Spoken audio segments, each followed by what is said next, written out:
Are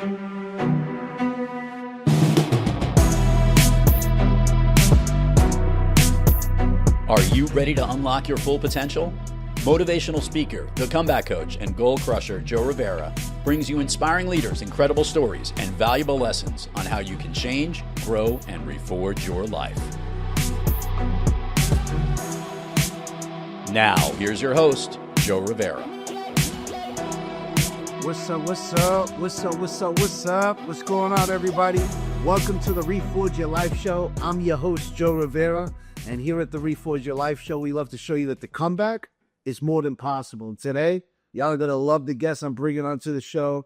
Y'all are going to love her story, her energy. She's a real estate agent in New York. Sara Radafshar, welcome to the show. Hi, how are you? I'm doing great. Blessing of the day. How about you? Hey. Yeah, That's right. That's right. So I've heard your story, and there's no way that I could tell it the way you can. I'm not qualified to, so I'd love for you to share your story with the audience. Well, that's a very big story, but I guess we can do the shortened version. Basically, I was young, college, used to love cars, was on car forums, whatnot. I was pre-law my entire career. Met my ex-husband, or soon-to-be ex-husband. Life changed. We made different decisions. I was 18, and here I am at 36, trying to rebuild my life as a single mom with 2 kids, and constantly entangled in battles, I guess you could call it, just to make sure I can provide the life that I worked very hard for my children and get it back. Yeah. So what were some of those choices that were made that you said we made some choice? Well, one thing I learned in life is that you have to be very selective with who you decide to live with or who you decide to work with. I mean, it could go, in many different ways. These relationships are transactional at the end of the day. So, and you also at some point become very similar to the people that you associate with.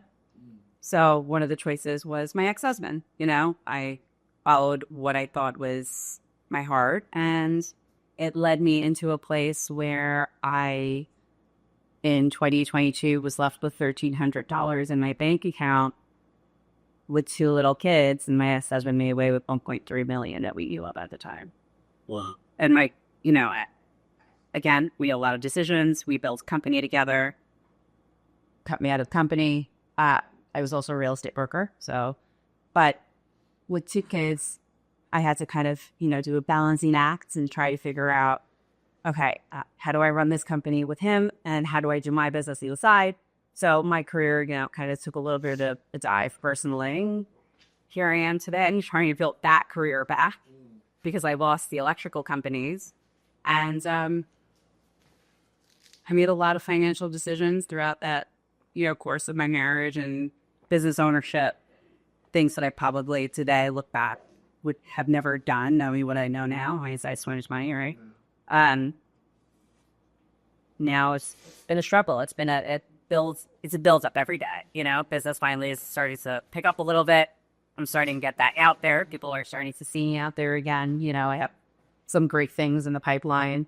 But, well, I'm trying to piece it all together. And it's not easy as a single woman, in her mid-30s with, 2 little kids. And I haven't technically been in the work space for a very long time. I worked my way up to become a director of a company at 25. Yeah. And I decided to leave because, just like everything else, when you're a female in a male-run industry and you're young, you get kind of taken advantage of in terms of workloads and everything else. A lot fell on me, and I wasn't getting the right compensation for it. That's to a point where I was like, you know what? I'm doing so well in real estate. My husband and I are killing it with our companies. Let me just bounce. And I did. Did really well for myself. I was in the casting process, $1 million listing. I had my own television show I was in, production with. That fell apart. But today, I'm sitting here, literally, I started from $1,300 from the bottom off. And now it's how did that happen? You go from having a couple of million in the bank to literally calling my dad I don't like to ask for help. I'm not somebody who likes to take help or ask for help. I'm very independent. And calling my dad to like, Daddy, I need help. Like, my call my mom, like, I need help. Like, I need you guys to help me out.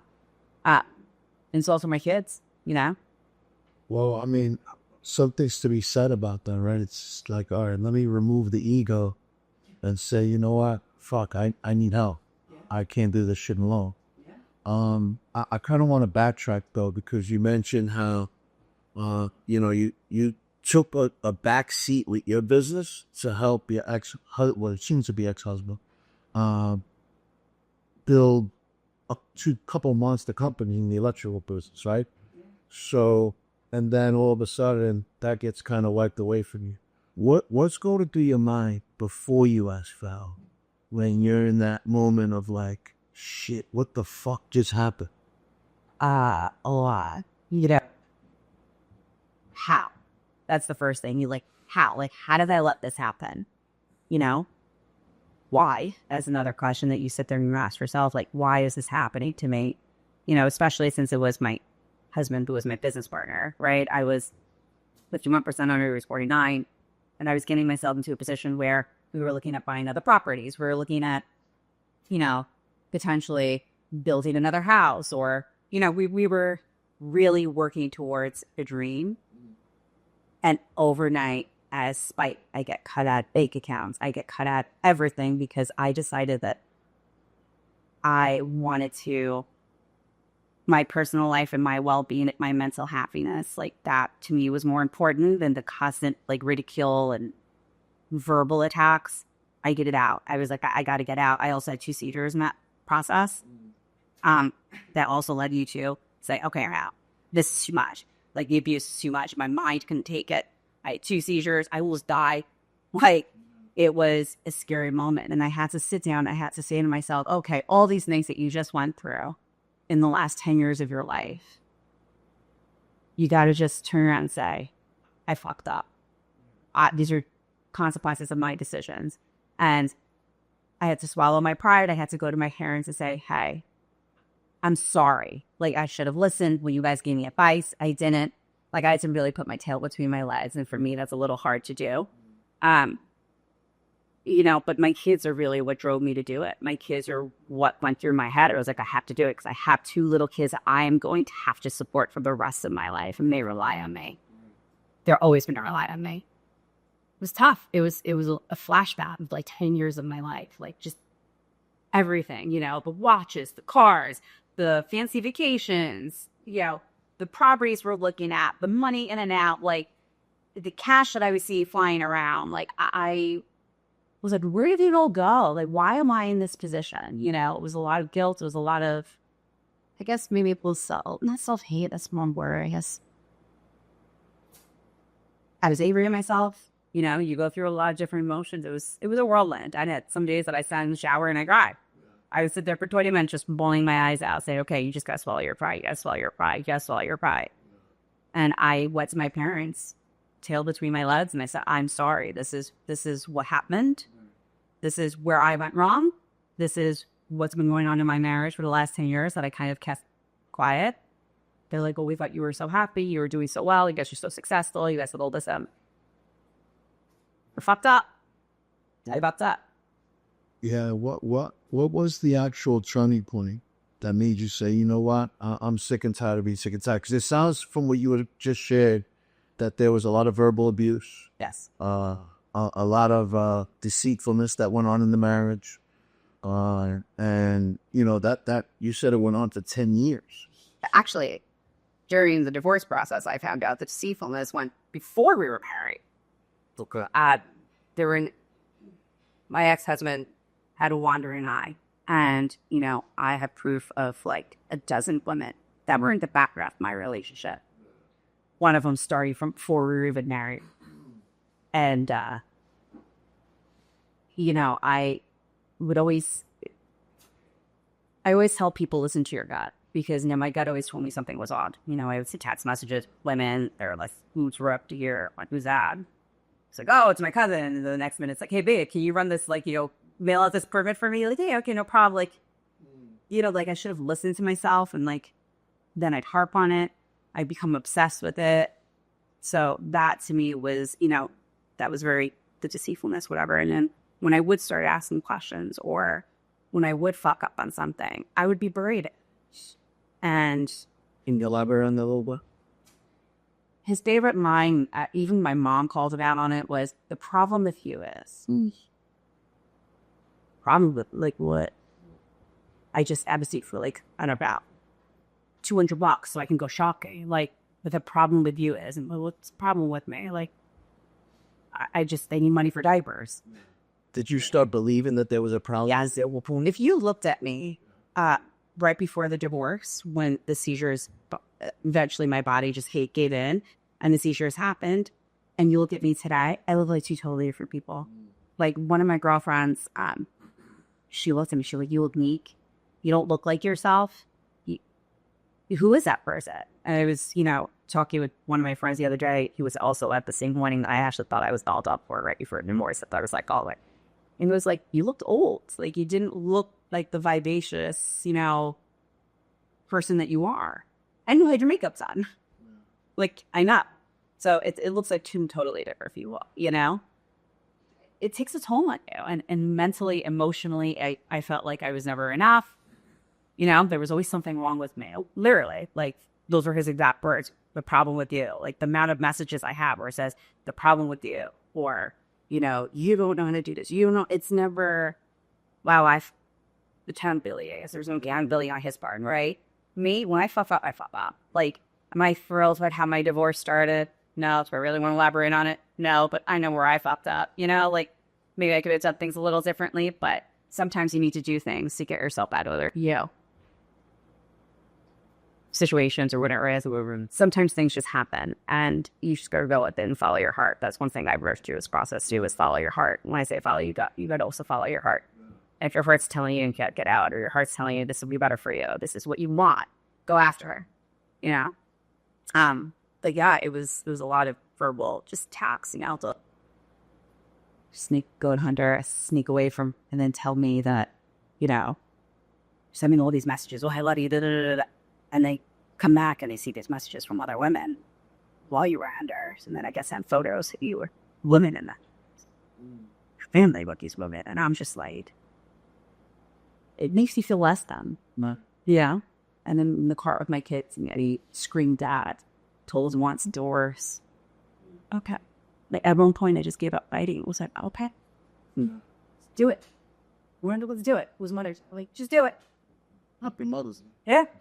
Cursed me out in the car. I said, you want to talk to you like this? Go ahead. You want to file for divorce? Just do it. I don't care anymore. I'm not going to fight anymore. Yeah. Which is not, that was in between my two seaters. Right. Yeah. And then we get to the restaurant. It's like nothing happened. I was just like,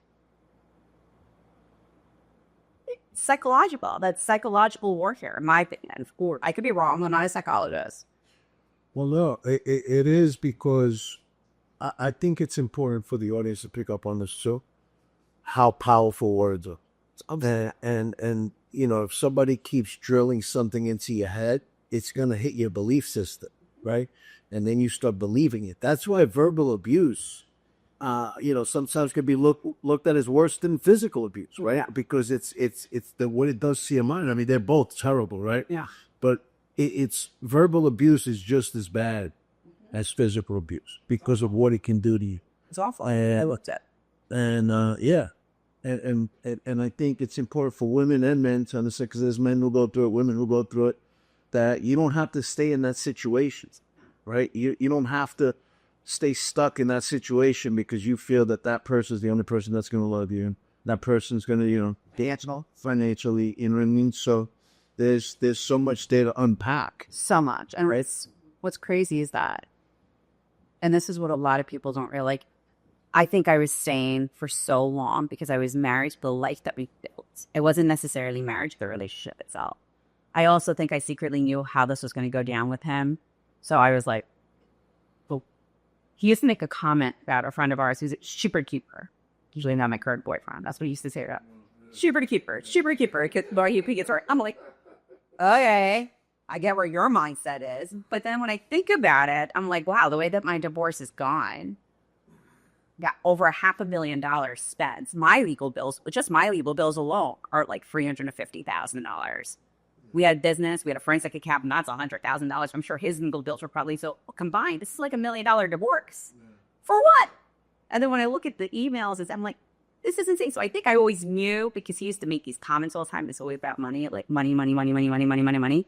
So I think I stayed where I stayed, and I tried to be complacent as much as I can, as long as I can, because of that. But I was like, you know what? At the end of the day, my happiness means a lot, and I was losing who I was. Like, I was losing my identity. I'm a very sarcastic person. I always say sarcasm is my love language. Like, that's my thing.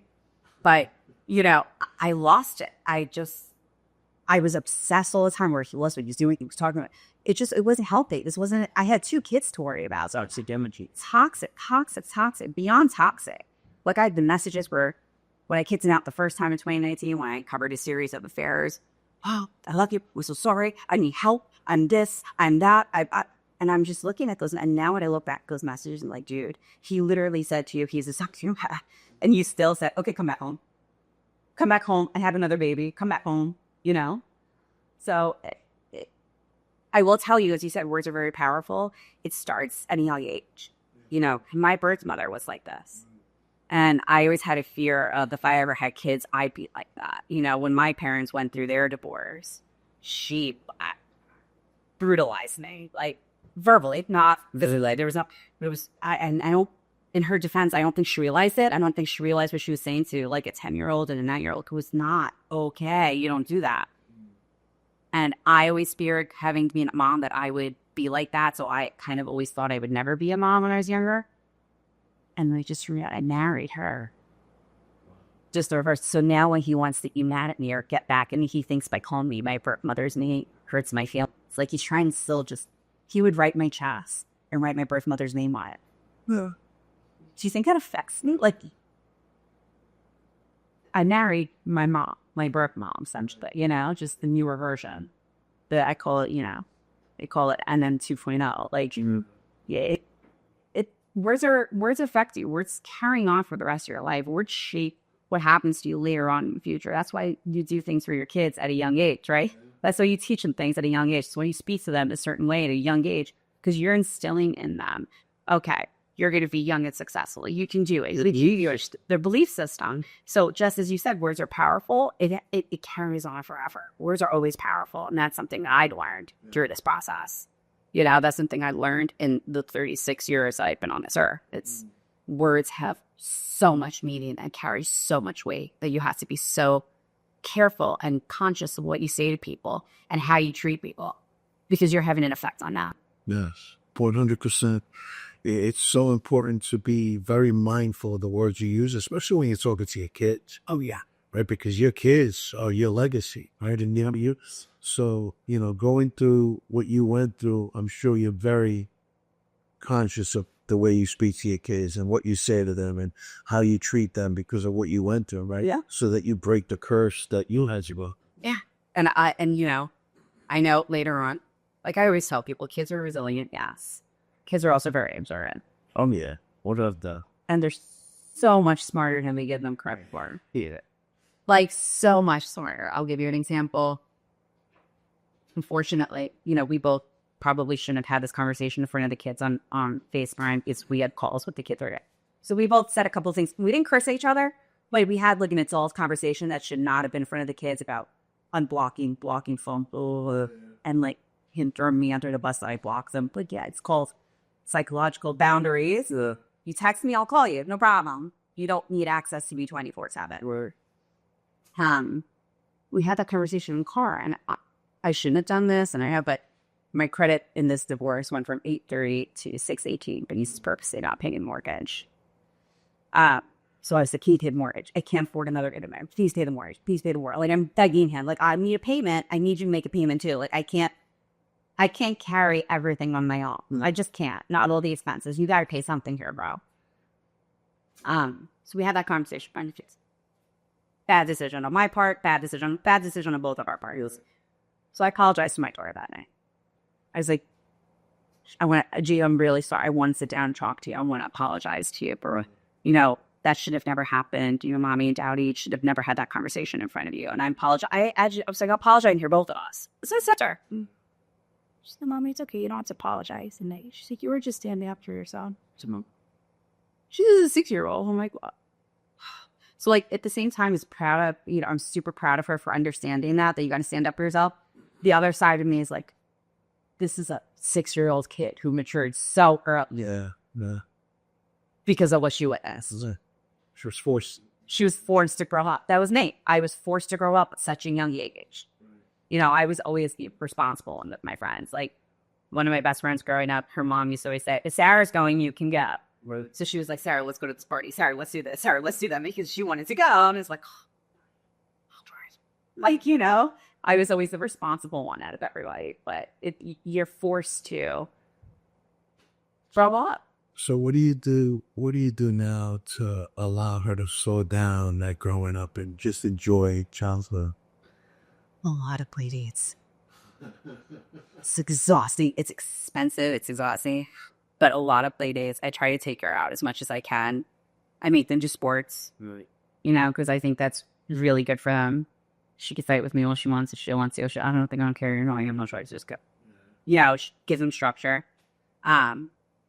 But I'm also trying to like not let their life shift so much, right? So, you know, teaching them, you got to go to school, you got to do this. Like I try to just bring it back to being a kid.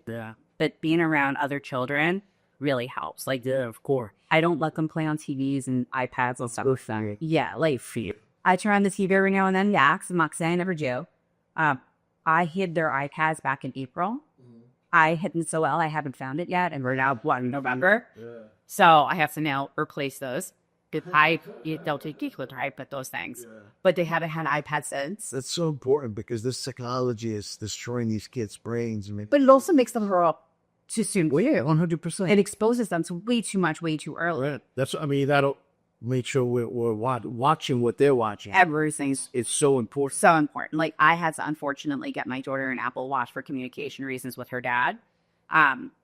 I hate it. I hate that I had to do it, but I did what I had to do. Right. You know. So how do I counteract that? You're with me. Give me the watch. Yeah. That's it. That's it. I mean, you got to it's about putting limits on what they're doing. You know what I mean? Yeah. You can't completely take it away. I mean, it's the world we live in, right? Right. And they can learn a lot from it also, right? Well, she's learned kind of like, okay, you know, she wants to communicate with her friends or people in her life that are very close to her, like my neighbors across the street, super close, not. That's my parents send some messages. My best friend, I don't have any siblings. I'm an only child. So my best friend's their aunt, like sends her messages. Like, you know, she's figured it out, like how to still be at peace and be a kid, you know? It's so important for them to have that childhood. And because it's true when children go to be, a lot of people don't realize that when there's a divorce going on or arguing going on in the home, it's not just between you and the significant other. The children are being affected 100%, you know, and they're going through it in a bad way. Dude, and pets. And the pets. I know this stuff crazy, but I rescued this cat in 2009. Went to live with my ex-husband, and when we moved into our house, she was feral. Like, she wasn't friendly. I shit you not. He moved out of the house. This cat's coming up. This cat's rubbing up on me. I'm sitting on the sofa. Her head's right here. I'm like, my dad comes over, just petting me. He's like, I used to be scared of this cat. Like the heat, everybody heats off energy. Energy is so important. No, you are energy. It does. It's wild. And you don't realize it until it happens. Yeah, 100%. I couldn't agree with you more how powerful energy it is. And that's why I'm a big believer in removing toxic energy from my life. I mean, I've done a lot of work since getting sober, and one of the big things that I focus on is making sure that toxic energies are removed from my life, because that toxic energy, it can't go where I'm going in life. It doesn't belong there. Wants you now. Yeah, that's why you got to kind of like that old saying about killing your old you. It doesn't belong going where the new you's going is so true. That energy won't be able to go where you're going. No. Speaking of the energy not being able to go where you're going, what was the turning point where you knew, you know what, enough is enough. I can't do this. I'm sick and tired of being sick and tired. I got to move away from this situation, because it lasted 10 years. So what was that final straw that's made you say, you know what, fuck this, man? February 2022, I'm at the car wash and I'm sitting in my car. I think I went clothing shopping or something, and he asked me to sell him $400 for clothes that I bought.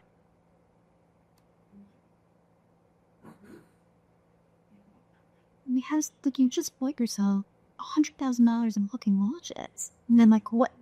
I can't spend $400 on myself? I was like, okay. And I just remember sitting in the car and, like, I think we had an argument, I'm going to say, about his about. I just cried for fucking bawling the eyes out in the car wash. And I'm texting my car. I called my cousin. I'm texting one of my friends in South Carolina. And I'm just like, I can't do this anymore. I can't go through this anymore. I'm done. Like, I shouldn't have to be a teary-eyed now. Like, I shouldn't have to worry about when, mind you, we made a lot of money, but all of my commission was going to pay our living expenses, then cleans me out, essentially. Because, I mean, every time I savings, transfer, savings, you know, I was stressing over money 24/7 while he's living the dream. I uncovered a property that he bought in Honduras during his marriage. Like, this money was going to other people, paying for education for another woman, hiring another woman to work for one of our companies. And here I am begging for money. Like, I was like, this isn't fair to me. Like, I shouldn't be living a life where I'm begging my husband to help me. I'm your wife. I'm the mother of your kids. Like, I gave you 2 kids. I let you back in the house after I had covered like 8 affairs at that point. Well, I was like, I can't, this isn't, like, I'm not a bad person. I loved you unconditionally. I built a life with you. I gave up my career. I wanted to be a lawyer. I was told if you went to law school, I wasn't married because I wanted to become a partner. Like, I had all these dreams and aspirations to be like any other kid. You had aspirations. My aspirations was to be a partner at, I wanted to be a criminal defense attorney and a litigator. So it was like, how long is that going to take? How long I want you? All right. So I gave up everything to follow your dream, to build this life, to be, why am I doing this? Why am I being told that I'm the problem? Why am I being told you need to sell me $400 for clothes? Yeah. Like, why? And that February was when I was like, then I started having these recurring dreams of, like, personal recurring dreams or other things. I was having really fucked up dreams at one point. Like, dreams are very telling to you. I'm very big on now, For sure. Dreams tell you a lot. And past it, February 2022, we went I attempted to do a family trip for Persian Year incursion to California, because my family, we used to do that every year when I was a kid. So it's like, let me see if I can start this tradition, right? So we go there, whatever. That was where I had my procedure. Wow. I was in a car with him and the kids. We were heading to the airport. All I remember is getting gas from the car, driving to the airport at like the side road to the car return, and waking up when there's like 2 paramedics or whatever they were outside my door telling me, "Man, were you okay?" And I'm like, what just happened? Rushing me to the hospital. I ended up staying 2 extra days. I was like, wow, this is not okay. And he didn't seem to really care. Like, at first he was upset about it. He was like, oh, I thought I lost you. Like, seemed like he was upset. I was like, okay, get back. And I was a problem. Like, because I couldn't drive. Like, I had to, they told me not to drive for a little bit. So I needed somebody to help me out. I would now here I am, this is problem solving with me. Like, yes, it is a problem. I can't drive and I'm a real estate broker. So yeah, it is a problem. Solve the problem with me. Help me out. Don't tell me I'm the problem. Yeah. The solution is don't go to work. So I had an agent that worked for me at the time, and I had them writing my listings at that point. Then I finally started driving again. And that was March. June of that year, I had my second seizure. I was driving the car. It's Baller's side. I was driving the car. He was in the passenger seat. My 2 kids are back. And somehow, he got a hold of the car. Somehow got me to stop the car. I'm out of it. I have no idea how it happened. And he's recorded me. Coming to, like, why are you recording? Like, I have the video. It's the scariest video I've ever seen in my life. I'm like, fuck are you recording me when I'm having a seizure? Driving a car with our 2 kids instead of calling an ambulance. That was it. I was like, I can't. What did he record? Does he want to use it against me? I wish I could tell you. He used to record things in the house to send to women. They sends it back to me. Like arguments that we used to have in the house. I have them. Like me crying to him. These women are using us for money. Like bawling my, oh my God, Dr. Dipley, he get it. She's like sending me back a fight that happened in my house. So I don't know if he was doing that to send it to people. I don't know. I wish I could tell you. I had no idea. I just know he sent it to me. And I have it. And I'm still to this day perplexed and trying to figure out. It says helping me. Why are you recording me? Yeah. So was that was a turning point? A couple of things happened that night. That I prefer not to talk about, because anytime I talk about it, I'm told I'm lying, which I'm not. It's my story. Abusive situation happened that night, and that was the turning point. I was like, I can't. Physical of you. So I sat that, could be considered that. And I was like, I'm done. I'm out. I can't live my life like this. It's not his show. It's my show. This is my life. You know, if he can't be a player in my life and respect and love me the way that I deserve to be respected and loved. And for a little while, you know, I was at the point where I always, you know, I followed my heart, put it that way. Yeah. For a while, I had a certain feeling about things, about someone, whatever, and I just followed my heart and to believe faith. Yeah. Well, I want to take this time to acknowledge you for taking your power back, because there's a lot of women or men who are in a position that's similar to that, and they don't know how to walk away. They don't know how to say, you know what, enough is enough. I'm going to take my power back. I deserve to be a person worthy of love and respect, and I am one, and I'm going to walk away from this situation. So Yeah. congratulations on doing that. Thank you. And making that move, because it's important. It's important for you, and it's also important for your kids. You know, one of my best friends told me, she's like, Sarah, I'm so proud of you. As I'm sitting with eyes like, oh, we're okay. She's like, can you shut up for 5 minutes? I'm like, she's like, I'm so proud of you. She's like, you know, but you're showing your kids that you're not a doormat. Yeah, it's important. And I was just like, she's calming down here. She's talking about, she's older than you. She's like, no, over 50, and she has more like experience than I do. And, you know, she was like, I'm so proud of you. It's, you know, listen, it's not easy. Cool. It's not, and a lot of people, I believe, stay where they are because they're married to a certain, the money, the lifestyle. You're going to lose it. I still might lose my house. I still might lose things because I don't have any decisions yet. You know, there's still a lot of things up in the air. But I come to the frame in my life where it's like, okay, it happens, I'll figure it out, but I can't let my kids see me crumble. Yeah. You know, I can't, I'll fade down. Like every other, you know, man, woman, it could be, this can go both ways, because as you said, it would be a man, it would be a woman, it could be anything. Absolutely. So, you know, it's at the point where it's like, I don't know what's going to happen yet. I'm still kind of like up in the air, but I'm like, all right, I'm ready. Let's take the shots. You know, every day is a struggle. Almost every day is a struggle. Yeah. I do have an amazing man in my life who, you know, has been great to us. I do have amazing parents. I do have amazing friends. Like, now I'm starting to understand what it means when they say it takes a village. Yeah, 100%. It definitely does. He's talking. It's 100%.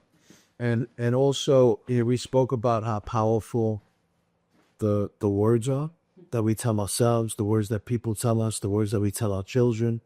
But also, when it comes to our children, our words are powerful. What we give them, but also the actions that we show it. And you just showed your children actions of a woman of strength, of a woman who's going to lead her family. So that's really important. For people to pick up on out there who might be struggling with something similar.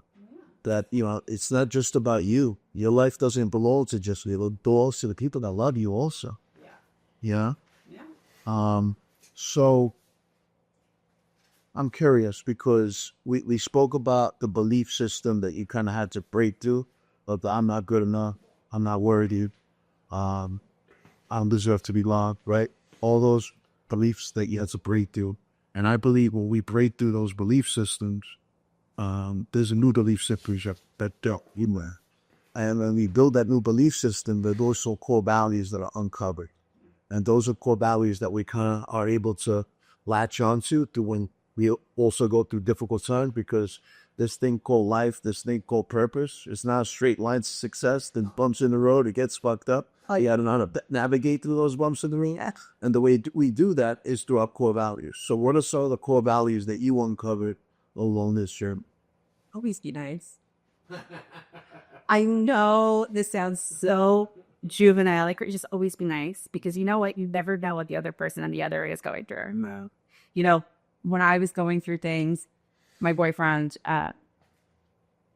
is just and I watched him. He's just a genuinely nice person, and he's always there to help people and makes an impact on their lives. And like, when I hear stories, sometimes I'm like, to emulate that, right? Like, okay, maybe I can't do the same things that he's done for others. Maybe I can help somebody by, okay, what do you need? You need me to come over and help you out? I don't know. Take your groceries, whatever it is. All right. I can be okay. Yeah, no problem. Just be nice, because you know what? That can impact their lives. So to give you an example, I was at the airport with my children, my first trip with them solo. It was great, whatever. I was coming back and I was like, wow, this is what I want my children to have forever, right? So this guy, I love watches, watch blaster guy, lives in my watchy. I'm like, don't be serious. I'm like, just drop you in Starbucks line of hobby jar. Yeah. And order my kids or so. The guy goes, I'm paying for it. I said, no. I said, no, I'm paying for it. He's like, do not let that woman pay. And he goes to my kids. He's like, oh, be nice to your mom. She's really great. Nice older gentleman. I didn't even know Yen's name. I could tell you he didn't try to hear nothing. Just being genuinely nice, because I think he saw it. I was like, kind of bummed. Like, you would see it in my face. Like, oh, I gotta go back to reality now, But they had such a big tie. I was gonna miss the kid. Like, as much as moms still may go, I miss the kids and there were their dads. I was like, oh man, I'm like, all right. The kids were all bummed out. They were so happy to get their K-Pass. And I was just like, oh, that was so nice of them. That was like $10 extra that I didn't have to spend. Yeah. That's changed my whole entire, like, okay, well, that's $10 extra. I'd have to take them on a freaking play day or something. You know what I mean? Like, that's how I look at it. I was like, yeah, good little acts of kindness just made my whole day. Yeah, that's what It changed the whole vibe of the flight. And I even commented and said, this time is so nice. And they're just like, okay. Like, just, I always tell the truth. Always tell the truth. Be truthful. That is something that is like a core value of mine, is just tell the truth. Yeah. What? Okay, you may look like a schmuck. Like, as I said to you, I'm like proud how my divorce started now. And I know I don't hide from what I did or whatever, but, I just mad at. I tell them the truth. Yeah. This is my life. This is what happens. I fucked up. All right, I fucked up. I'm not going to say I did it, but you fuck up too. Everybody does. You all do. Own your truth. Own your truth. Take accountability. Like, it's so important for that. So, like, my kids are wedding, and I'm really proud of them. Like, the other day I was on the phone for work, and I said, but of course, when you're on the phone for work, they want you. They're going, banging on my door. Mommy, I'm sorry. We should have listened to you. We heard you were on the phone for work. I'm like, okay, I appreciate that. Thank you. But, like, take accountability for things, like small things. Truth, accountability, and integrity all go together. All together. They all go together. You can't be missing one and say that you had the other two. It's like you have to have all three. We had to have one. I agree. Conspiracy. Dude, I've ever seen. That's good. Yeah, those receipts are big. Those receipts are big, my friends. Come with those receipts. You're gonna say something? That guy, shut up. Yes, ma'am. You got that right. So Sarah, I'd love for you to tell the audience where they can find you, what you have going on there. So I'm a real estate broker in Manhattan, Brooklyn, all of New York, really. Hiring new people to work around to do a turnover. And I'm also down in Palm Beach. So work down there. If you Google mdraw110, I'm literally everywhere. This username has followed me from my car forum days to today, to my username. It's even my license plate on my car. Like, mdraw110. You can find me everywhere. Instagram, X on Twitter, Facebook, you name it. All right, awesome. Couple of questions. That's all that'll be in the show notes for every listeners. There's a few questions that I ask all my guests. The first is, when you hear the word purpose, what does that mean to you? Something I ask the universe every day. What's my purpose in life? I know my purpose is to be a mom now. I know my purpose. Do I have something bigger out there? Am I going to make an impact on more than just my children's lives? I think about that a lot. because I always had bigger aspirations, right? I had lip aspiration at one point. So, I think at some point, as one was on your purpose changes.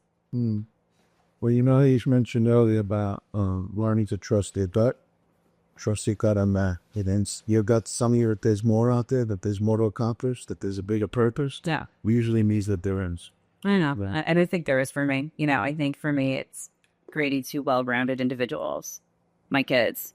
That to me is a big purpose that I didn't know I was destined for. And I think they're going to be destined for great things. And my purpose right now is to get them there. Love that. Yeah. I love that. And then you hear the word Reforge. What comes to it? Push. Persevere. Don't quit. Fix it. Fix your shit. Sure. Fix your shit. That's what I think of when I hear that. It's like, just don't give up. Yeah. And it's never too late to fix your shit. Well, you know what I mean? It's never too late to fix That, I need to be taking something soon, a test soon, that I should have taken when I graduated college. I'm going to say, fuck it, I'm going to do a film. No. I'm going to do it now. Let's see how well I do. Doesn't even mean to do anything with it. Let's just see if I can get through it. I'm 36. I should have done it when I was 22. But I'm like, all right, whatever. Yeah. Love it. It's never too late. It's never too late to reinvent. No. So, what's one thing that you would tell Sara 20 years ago if you could go back? Do what you want to. Follow your dream. Maybe, I understand that at this point, I probably wouldn't have my children. If I would have done that, I probably would have been in a very different situation. But, all things happen for a reason.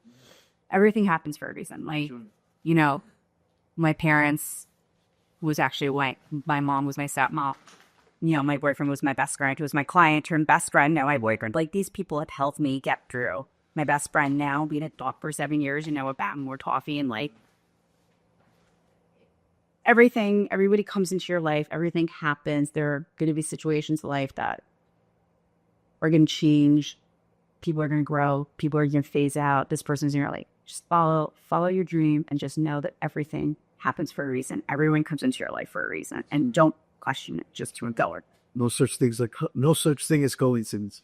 No, and I'm a type A personality, dude. I like to control everything, and not being able to control certain things really sucks. So I probably call her to shut up and sit down and just go the butt, because I'm too type A sometimes. Oh man, I love it. What's one thing that the audience doesn't know about you that you enjoy doing for fun? I don't know, man. I'm so in the mom business world. It's like I'm not talking. I guess the gym. I work out a lot. That's my therapy now. And I was I used to go to the gym. The person who introduced us knew me from when I was back in freaking LA Fitness, and I was big on working out then. And then stopped with the kids, and I was like, when the divorce happened, my fun best, I need to get myself back moving, something. And that to me is my escape. It's not fun. It's more an escape, because every single day of my life is just go, go, go, go, go. When you're a single mom, you don't get moments of fun. That's why I'm not going to. Hey, Lise, if you're ever thinking about a divorce, every other weekend it's not so bad. You get a 5-minute breather, but by Sunday, I bring my babies home. Right. But those 48 hours where I'm wow, I can actually just hear myself think. Yeah. That's when you can have a little bit of fun, but I wish I had more fun. Hey, the gym is a great time, man. It's awesome. I can't live life without it now. I know. Me too. I'd have to be at the gym. 100%. Yeah. Sara, this has been awesome. Yeah. I'm really grateful to share this platform. Thank you. I knew you were going to bring the energy, the story, and all that. You did that and more, so I really appreciate you. Thank you. And for everybody out there who's listening, watching, thank y'all for coming through. And don't forget, LFSS. Like, follow, subscribe, and most important, share this episode. Because there's somebody out there right now who's looking to reforge their life in whatever domain of life it is, their health, their finances, their relationship, their business, and they don't have the tools. And sharing this episode or a past episode can help them reforge their life. So don't forget to share it. Stay productive, stay purposeful, and stay blessed, y'all.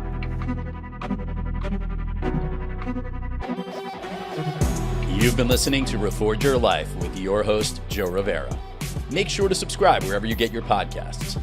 To learn more about Joe Rivera and how he can help you or your organization reforge your life and regain your place at the top, head on over to withjoerivera.com and follow Joe on all social platforms. The Reforge Your Life podcast was produced by Thrive Loud Productions. Thanks for listening.